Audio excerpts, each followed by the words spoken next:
adventurers, welcome back. Today we're going to do something else just outside of Astoria, where we are at Fort Clatsop on the Lewis and Clark National Park territory. I am so excited. I saw signs for this, I saw a few pictures. I don't know exactly what to expect, but that's what a good adventure is all about. So there's a visitor center, we're going to move in and add some wrinkles to our brain. But first, roll the intro.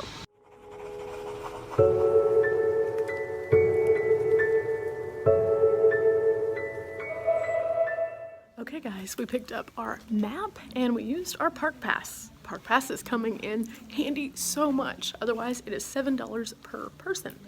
Now we're going to go through the museum section, and if you're interested in any of the exhibits here in the museum, check out my blog. You'll be able to go through them in more detail because I'll make sure to have full photos of each. Now, how much of the story do you know?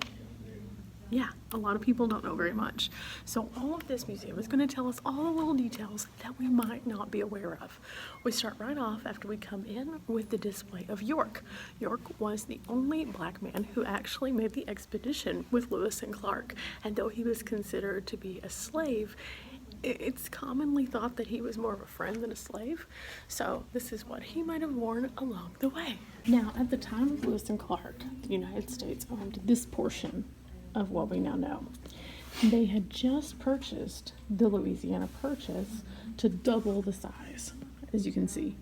But their pilgrimage brought them up here into uncharted territory at a very interesting time in history. Now, as you can imagine, this was some really compelling and interesting stuff that they were finding out. They were doing trade with the Native Americans, they were learning about the properties, and there were so many things that happened along the way. So, as we move forward, we find out what. Now you can see where they left out right here. All of the pink that we're traveling through was portion of the Louisiana Purchase. But then you get over here to this uncharted territory, and that was the wild, wild west, guys. Things like this are really cool to me because it shows how they were trying to explain what they had discovered along the way. So you have this one, as well as this one.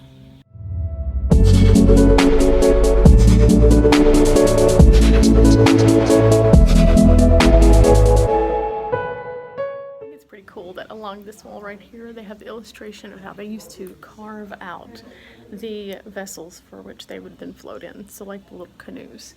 It's quite an arduous process, but it shows how a large-scale tree like the ones that we saw in the rainforest and things like that were used, and eventually became something like this. And these are the kind of tools that they used to do all this hard work. Not anything like what we have today. Now imagine if you're an explorer, you don't have a store you can go to, so you have to carry everything with you. And along the way, you're discovering all this new stuff and building forts along the way. So what would those tools that you carry with you look like? Like these. All hand tools. Nothing was electronic, nothing was mechanic. It was all just elbow grease and hard work. And this is how they created it, using things like these.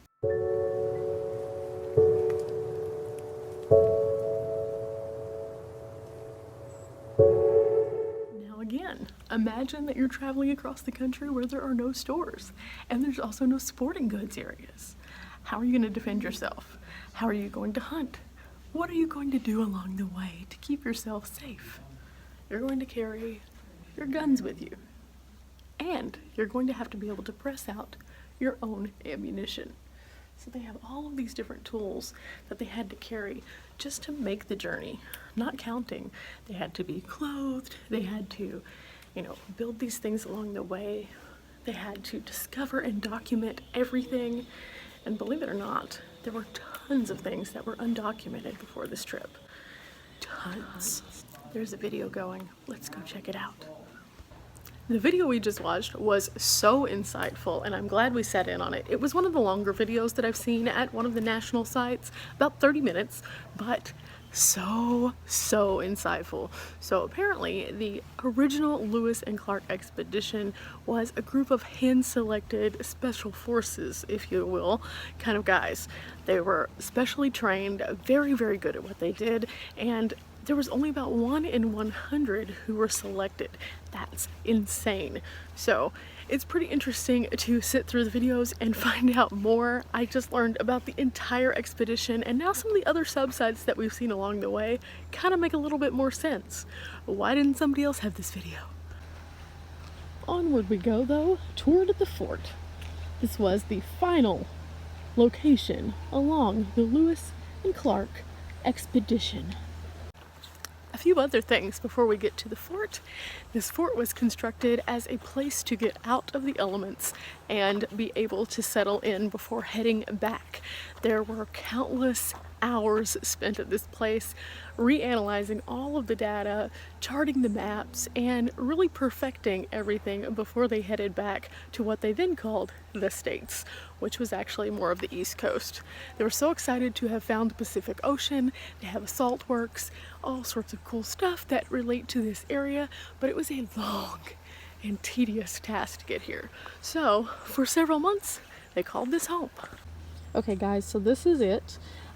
They didn't really have too much to worry about in way of people coming to bother them, but they still posted a sentry at the gates. They exercised their regular military drills, and these are where people stayed. So here's the drawing, but here is the fort.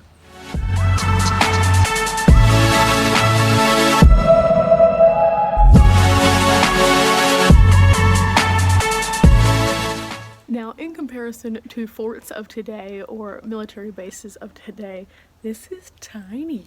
So there's bunks along the sides, as you can see.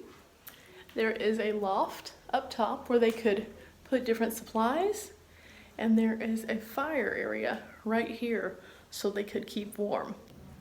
Now this is one of the officers' quarters. You can tell because there's only one person here, and this is more than likely where they would sit and do all of their work and look over all the details from the trip.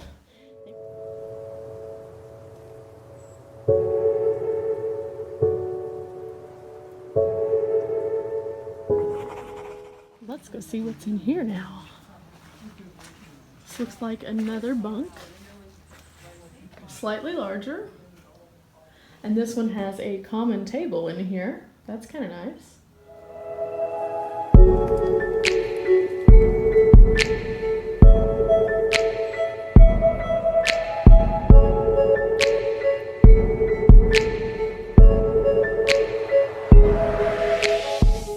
Now, as you can see, there's not a lot of frills to this. Nope, it was only things that they could construct from the trees in the forest around them, and then it kept them safe and dry. So that's what the fort was really all about. It wasn't a military style fort like some of the ones that we've seen. It's pretty spectacular to see though, especially to know that people were able to come with absolutely nothing that would be considered to be modern technology and create something so cool that they could sustain their lives in and be able to really thrive during some pretty nasty months. As you leave out of the fort, you can find a variety of different things that might be of interest to you. There are several walking trails, everything from the canoe landing, which is only about 200 feet away, up to a 6.5 mile hike down toward the beach. So you can kind of pick how you want to play when you come out here and visit. I will say that it is really breathtaking. The forest around here is so lush, and well, you can tell you're in the Pacific Northwest. It smells like nature, sawdust, and rain. Lots of rain.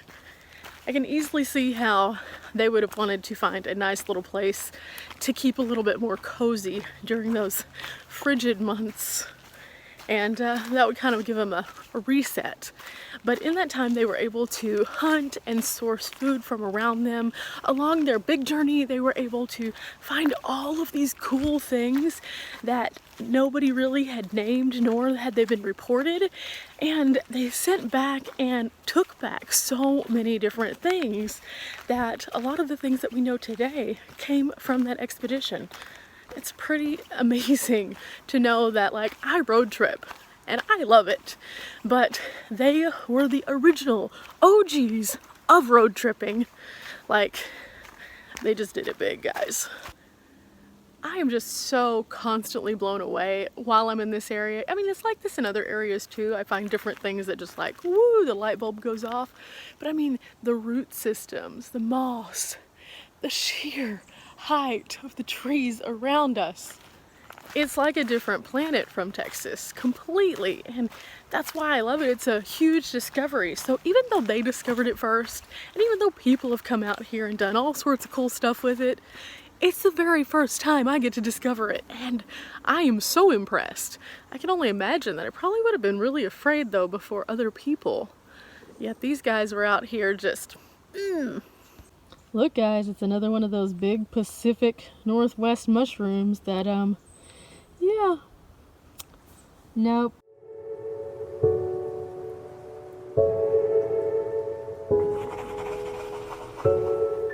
We get to choose where we go.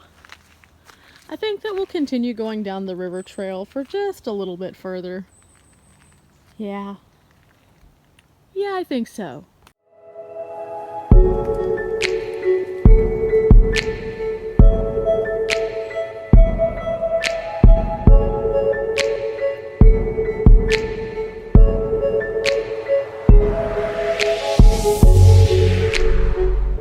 The expedition itself happened in several different stages, the first of which began on water. This made it extremely easy for them to move very rapidly up the Missouri River. But then, what happens when you run out of water? You have to walk. So they started out and they began their pursuit of walking, only to discover the Rocky Mountains. That had to be intimidating. Those things are crazy. Try it on foot. They ended up getting a little bit frustrated, but becoming friends with some Indians who then pointed them in the direction of horses. Horses became their BFFs until they got to a point where again they rejoined the water and were able to navigate again.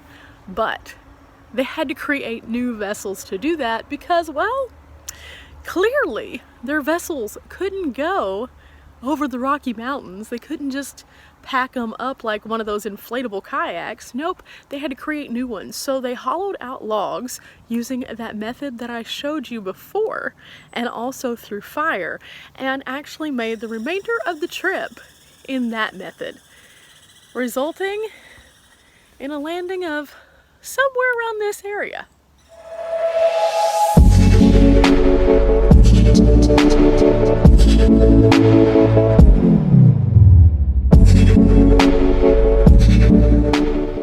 If you stand on this boardwalk really quietly, you can hear the birds, you can hear the fish, and you can hear the chatter of some really, really interesting little critters.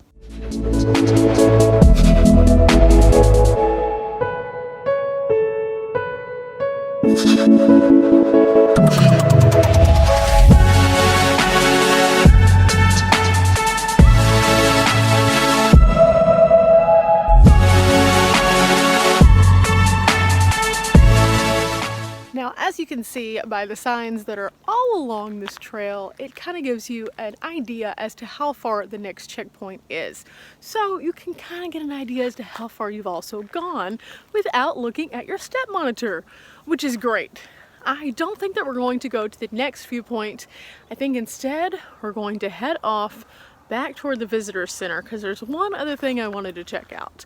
I do like the fact though that they do have these markers, and that even after you get past the boardwalk section, it looks like it's pretty easy to navigate no matter what your skill level is.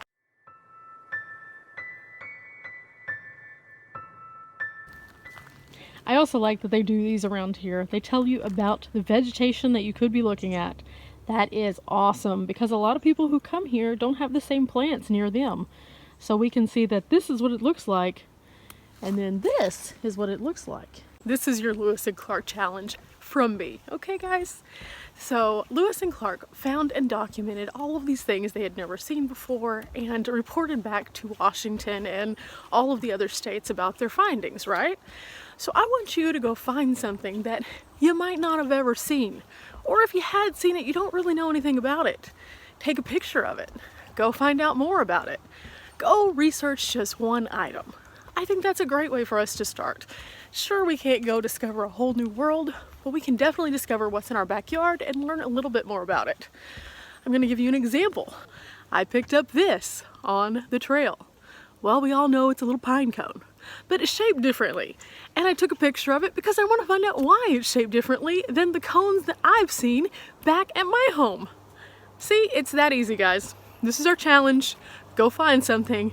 Do something awesome while you're at home. You can do it, I promise. You don't have to travel halfway across the nation just to check out locations like this. If you can't, you can start with the simple things in your backyard.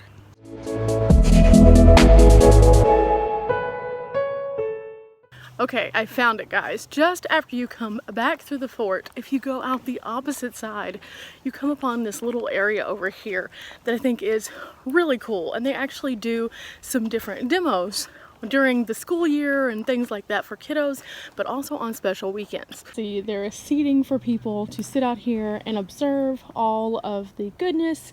And then in this area is where they would give like a ranger talk and tell you more about what they used to do in this area and what they did in the fort. Okay guys, we have come back full circle. This is where we began. We're at the first stop, and you know me, I always show you the stops. I really want to know what this sound is. I have no idea. Normally when I hear that sound, it's like a squirrel, but I don't think that's what it is today. When I first came in, I totally missed Sacagawea here. Although, being from Texas, I learned how to say Sacagawea, and it looks like Sacagawea. Her name is totally pronounced a different way, which I am currently not going to mess up. But Sacagawea, yeah, pivotal point. Okay guys, we have completed our tour of the location here, and it has been really educational and fun. Hope that you guys have enjoyed coming along with me and Lewis and Clark and Sacagawea and York and all the other fun characters for today's very educational and historic adventure. Now, I hope that you will get out there and challenge yourself like I challenged you earlier in the video, and find something in your own backyard that is absolutely spectacular. See you later, guys. Make sure you subscribe, hit the bell if you want to see future videos, and I'll catch you at our next exciting adventure.